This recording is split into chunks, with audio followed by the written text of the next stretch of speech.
Hi, my name is Moshe Bar. I'm a professor of neuroscience and the chief scientific officer at Hedonia, also a professor at Bar-Ilan University. And the research I'm going to tell you about, the research behind our product, is a result of my research, many years of research when I was still a professor at Harvard University and Massachusetts General Hospital. Thank you very much for finding the time to listen and watch this.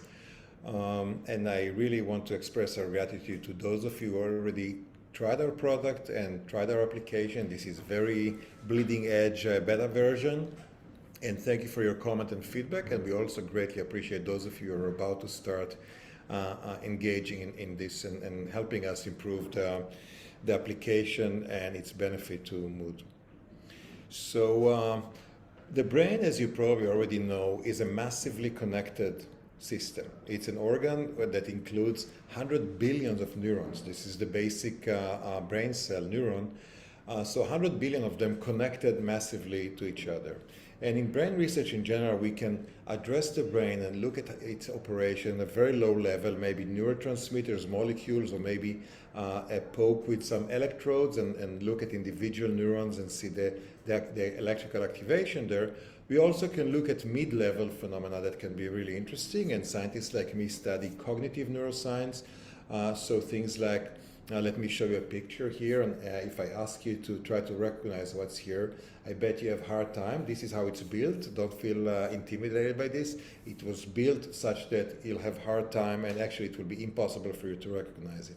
And the idea here is to show you how plastic your brain is. I'm about to show you what this picture really is with improved resolution. So you look at this, and I'm sure you already see the horse and the mountain and the other horses in the background.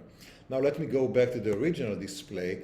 Now something that you weren't able to recognize now is easily recognizable for you, right? Not only that, you cannot undo it now. You cannot not see the horse here anymore. That's interesting. You just mere presentation of something for 2 seconds already changed your brain to some extent. So your brain is plastic no matter what age you're in. And already something changed by something that you learned, something that you practice, and you cannot undo it for the better in this case. Okay, so the brain is very plastic, and it will also serve us when we talk about the changes that we would like to bring about people's brains with practicing things that are supposed to help, with symptoms of depression. So I'll talk more generally about what we call in the lab and in our publications state of mind. And state of mind is just as it sounds. It's overarching in that it encompasses within it, and I will go in detail, it encompasses many aspects of our cognitive and emotional life. It's overarching. It's dynamic. It changes over time and is determined by context. And context can be your immediate external environment, but it can also be internal context, things that arise in your thoughts and your emotions that can then affect your state of mind. So let me unpack state of mind into its major pillars. So the first one is perception, the way we perceive the world through our senses.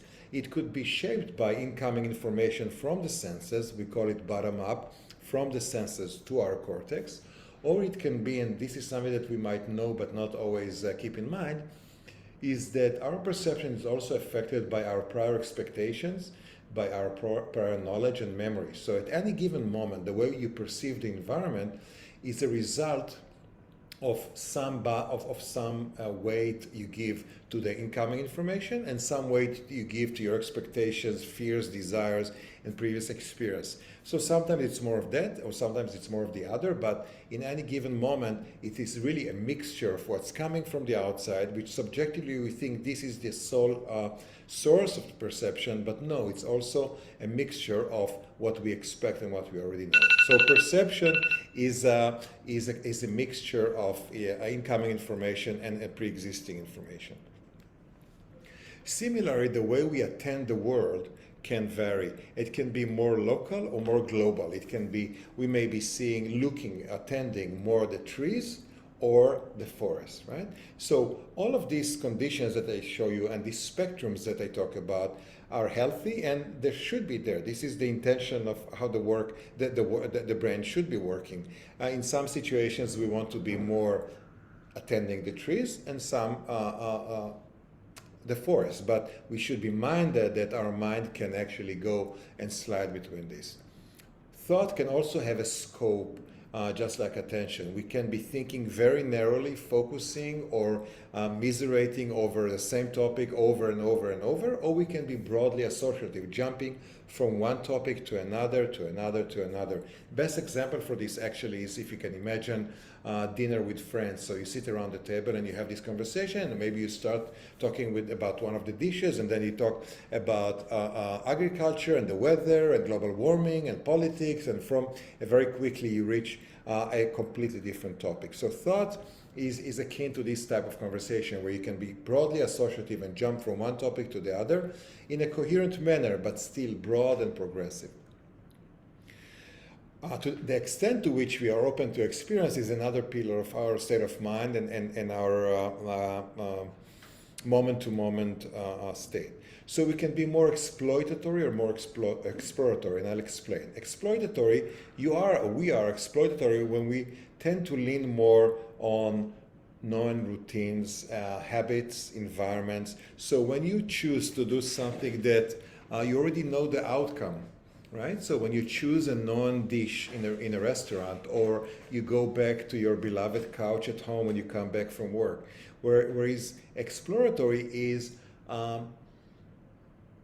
you're willing to trade the safety of the familiar in order to learn, in order to experience. So you explore, you seek novelty, you seek learning, you seek thrill, you seek new experiences. So here again, there is a continuum where we can be on one end, on the other end, and anywhere in between.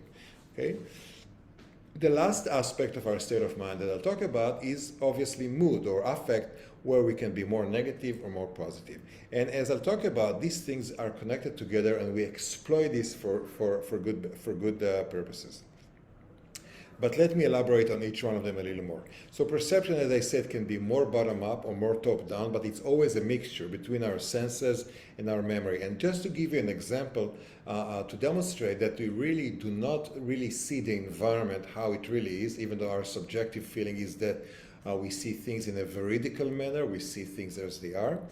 So let me show you two examples here. One of them is these Pac-Mans. Most of us see a triangle here, even though there is no triangle. Even animals do this. And even our individual neurons, if we measure neurons that supposed to respond to a line or the orientation like this line, they respond as if there's really a line, but this line is only in our mind. Okay, so something in our mind, our experience says to itself that if there are these angles that are aligned this way, there must be a triangle here, and we actually see a triangle that is not there, right? So you see that if your perception were only based on the senses, you would only see 3 Pac-Mans, but we also see information that's not there. If you go to the rightmost display here, another example, you see these 2 inner circles, so they're exactly the same size. But because of their surrounding, because of their context, we perceive this inner circle as bigger than this inner circle. So again, you see that your perception is not only based on the physical properties of what's out there, but also the internal representations. So this is perception, more bottom-up, more top-down. Similarly, attention. In attention, as I said before, we can be more global or more local, more forests or more trees. So you can look at these interesting displays, and you're able at any given second either to attend the little elements, the little circles here, or the big figure, the global display here of a triangle. Similarly, look at this big, it's like either little f's or a big letter S, right? So you can be focusing on the individual elements or the big picture. And again, in some situations we need to be more global, in other situations we need to be more local, but it's interesting to think that we're dynamically changing along this continuum. And as I said before, thought can be also more associative, more broad, versus more ruminative, more narrow. Rumination is like very narrow pattern of thinking. And what determines in our mind to what extent we are more associative or more ruminative is a concept we call inhibition. So we usually think about it's a force in the brain that really is supposed to prune our activation. So when we see something, when we are stimulated by something, there's an excitation of neurons, right? There's an excitation of neuronal activity. And there is this force of inhibition that's supposed to prune to what extent, that you kind of help you focus with the activation in the best possible manner, most efficient and I'll explain what it means. So let me just show you a simple demonstration. So let's say that this is the representation you have in your brain of a coffee cup, okay? So, and over what we call statistical regularities, over experience in life and exposure, your brain learned to associate this representation of a coffee cup with other items that might appear with it, like coffee beans and coffee maker and a donut and sugar, etc., right?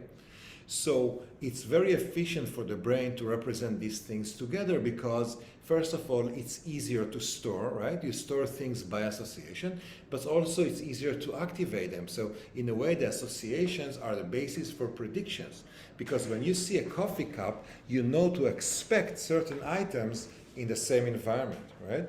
If I tell you you're about to enter a kitchen, your brain immediately knows to activate. I might see there a stove, oven, a refrigerator, a counter, a sink, etc. So this sounds mundane, but it saves us a lot of energy and makes us more prepared for what's coming. So prediction is a big deal in the way the brain works.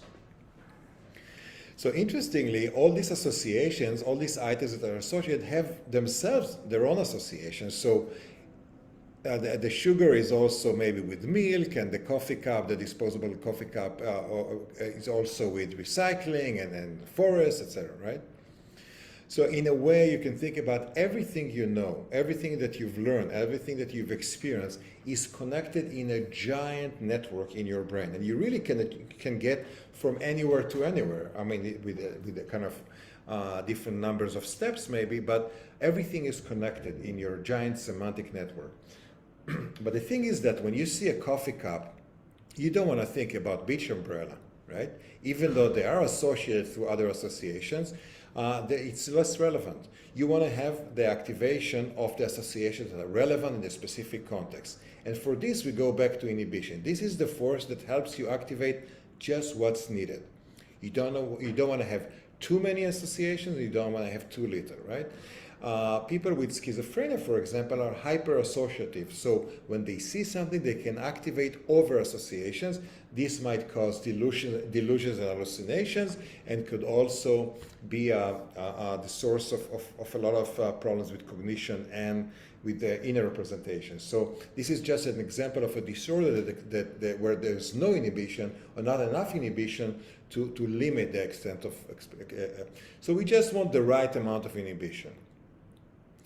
So in a way you can think, and don't worry about these acronyms, but an area in the medial prefrontal cortex. So if I have a little brain here with me, a brain model. So this is the prefrontal cortex, the stuff behind your forehead, right? This is really the most sophisticated part of our brain, that what distinguishes us from other animals. So the medial prefrontal cortex is this part here, right? The medial part of the prefrontal cortex, and it projects, as you see in this diagram, it projects inhibition to the medial temporal lobe, to the lower areas of such as that includes structures such as the hippocampus. You might have heard of. It's really central in memory, in issues such as in Alzheimer's disease, but also in memory, also in depression and mood. So the medial temporal lobe projects inhibition to the medial prefrontal cortex projects inhibition to the medial temporal lobe, and it limits the extent of this associative activation. This really is determining what I showed you before. We do need inhibition, but not too much inhibition. So normal inhibition is just the right level. Don't go overboard, like in schizophrenia and sometimes in attention deficit disorder, but also don't be too narrow. When there's too much inhibition, what we call hyperinhibition, this area is now limited in the extent of associations, how broadly our associations can go. And I see the reference here is a little trimmed, but you can see it here. Many of these things that I'm talking about here today, there's publications, the scientific publications, and if you want to read about them, you'll see the link at some point. But this is just a different depiction of the same idea, that when we have enough inhibition but not too much, our mind can be broad and can expand in associative thinking, whereas people, for example, in depression or in anxiety, have too much inhibition, hyperinhibition, that limits the extent to which their thought pattern can expand. And this is something that we really are focusing on with our approach. So back to state of mind, I showed you all these pillars or main elements of state of mind: perception, attention, thought, openness to experience, and affect. And I talked about how each one of them is really a continuum between extremes, right? So perception can be more based on sensory information versus predictions. Attention can be more global or more local. Mood can be more positive or more negative. What's a critical insight here, and we've published papers about this, is that all these elements are tied together. This is what makes them together a state of mind. And this gives us a great opportunity for treatment. So you can, in a way, you can think about this as five or multiple entry points that can be exploited to improve symptoms. And what's the idea here is that you cannot, if somebody here is on the negative side of this continuum, negative mood, you cannot just come to a person and say, hey, feel better now, let's move this forward. Obviously, this is not realistic. But maybe, and we know it is, the answer is already yes, from papers that we and others published, and we also play with this in our application already, that you can change one of these other dimensions, and can make your attention be more global, or your perception to lean more on the senses, or your associations to be broader. And because these are all connected, then we move the whole set of elements of state of mind together. So if I've made your attention be more global than local, then I also change your position on this mood and improve your mood. And if I make your thought pattern more broadly associative, then again, positive mood. It goes also the other way. I mean, if your mood is improving, you're also more associative and more globally oriented. So this is a cool way of getting into an element that we would like to change, symptoms that we want to get rid of or diminish, through other dimensions that we know can work like this. So the main idea really is that mood is directly linked to how associative or inhibited are our mental processes. Okay, and we've played with this. This is just a quick demonstration. You don't need to worry about the specific dimensions here, but just the idea to show that this is one demonstration that showed that when people thought more narrowly, more rumination, their mood was more negative, and when their free associations, where their responses to our questions were more broad, then their mood was more positive. Okay. Perhaps more interestingly is in a paper that we published a few years ago with fMRI, with functional MRI, we show that the network that we have published about before already with healthy individuals that show that there is a network of activation of areas that are activated and fired together as a result of broad associative thinking is much less active in depression. So when we take diagnosed depressed individuals, and we show them the same pictures, the same words, they activate this network to a lesser extent. And maybe even more dramatic is when we look at the structure, the same brain regions that are active for associative stimulation, not only that they are less active, there are less cortical volume there. So with MRI, we can actually image the structure and the cortex. Your cortex has a certain volume that consists of connections, synapses, neurons, etc. So people that have been ruminating for long enough, it's chronic pathological rumination, as in prolonged depression and anxiety, actually demonstrate a thinner cortex in these critical regions. And that's why, remember this horse I showed you initially with plasticity, that we can actually learn, that we can actually regain cortical infrastructure with practice of these specific circuits. So the idea is really to improve, this is one of our dimensions here, improve associative processing, and by that reduce rumination, improve mood, but also restore the network function and structure of the specific structure that have been lost. I would just mention that the same regions that we activate with associative stimulation have been shown to be both responsive to SSRIs, to all kind of Prozac and Cipralex, and depending on the name of medications, but also in extreme severe depression that's treatment resistant, the extreme, maybe the most extreme approach is what's called DBS, deep brain stimulation. They implant an electrode that's almost like a pacemaker that zaps this specific region. It's the same region that here people activate with a very invasive operation that we activate by showing broadly associative stimulation, as I show here, and as some of you already played with the application or might have read some of our papers, already know. So this is just a quick one demonstration, one of the early ones, and here we showed, we took healthy individuals, people without depression, and we had two groups. One group looked at read list of words that emulated rumination by the fact that they were circulating around the same topic, and a different group of subjects, of individuals, participants, that also saw words with everything equated. We tried to make everything similar, the fact that the words were emotionally neutral and they always started from the same word. The only difference was that in this condition, they were expanding. They were progressive, whereas in the other condition, they were ruminative. And people, lo and behold, in this broad advanced progressive list, shown at the end of the experiment, improved mood, significant improved mood, significant enough for it to be published in a prestigious journal.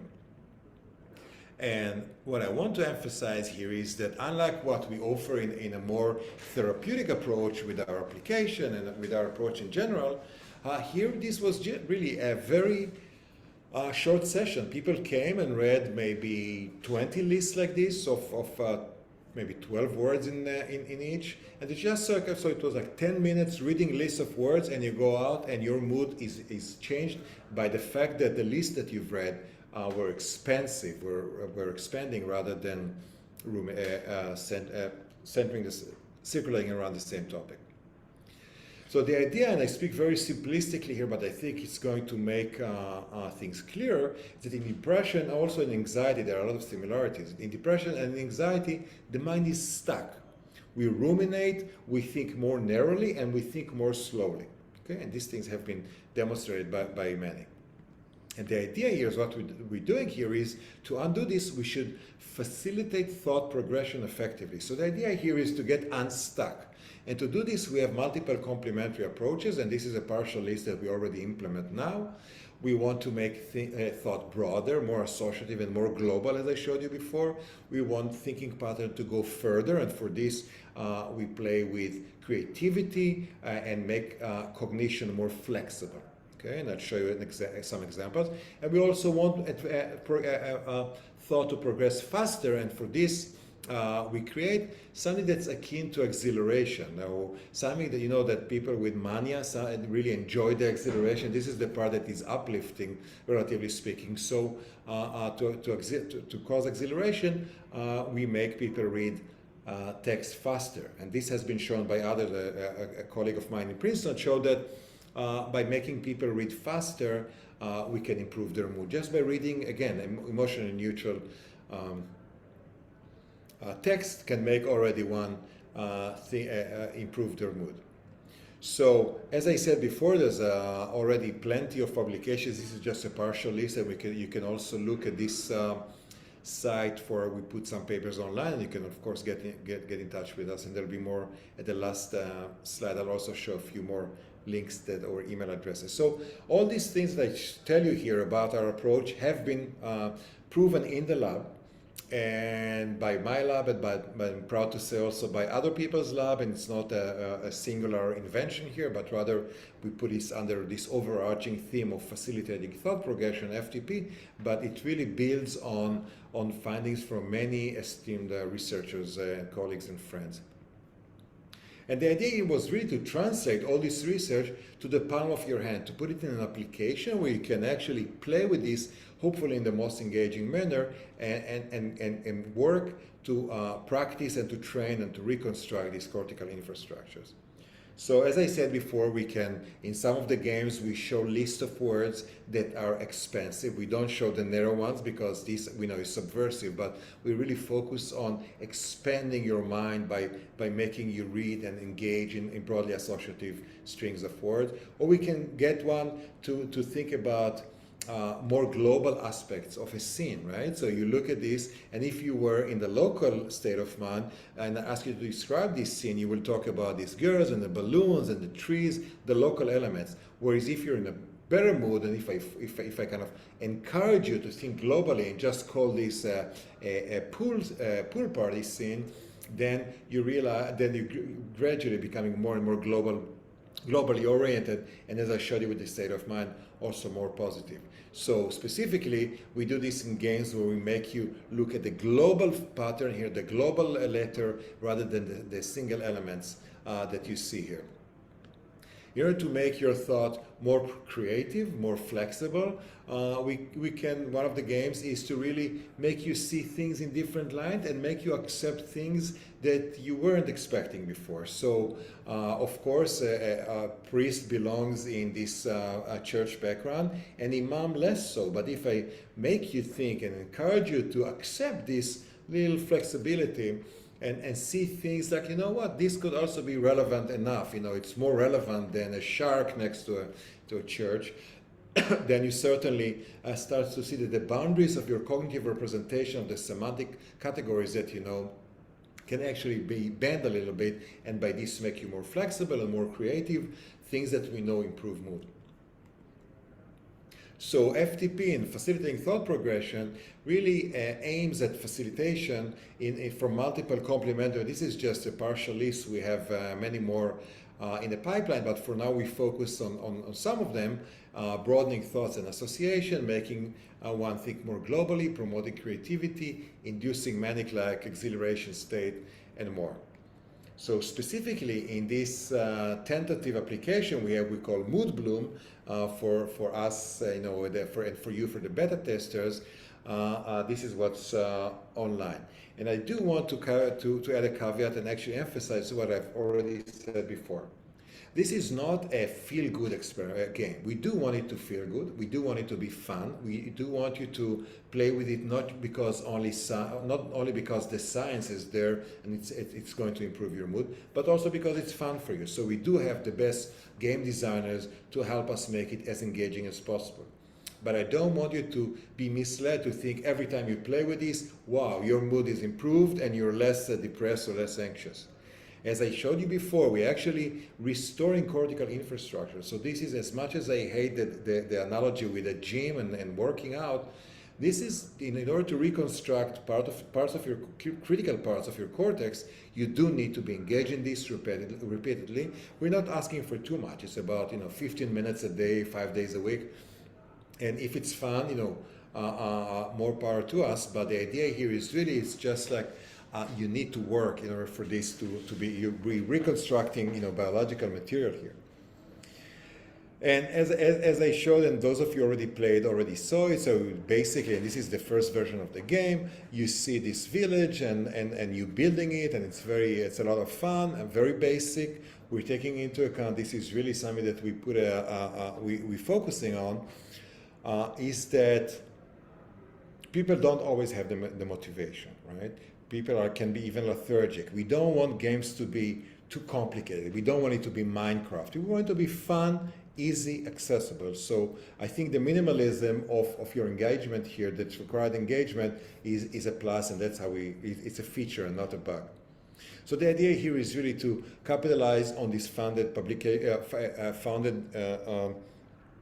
results and published results that I showed you before, to translate them into easy and fun games, such as looking for the big letter rather than the small elements, finding things that might belong here even though they're not the most natural ones, making you think more creatively and flexibly by looking at clouds and trying to find patterns in them and make more and more original solutions. Read as fast as possible. You'll see in this game of fast reading, you really are supposed to be at the edge of your seat, and speed is going to continue increasing unless you make too many mistakes, and it goes to be slower again. Different formats of this game, and associative chains of words that expand associatively. Many of the trial will start with a really quick and fun, I think,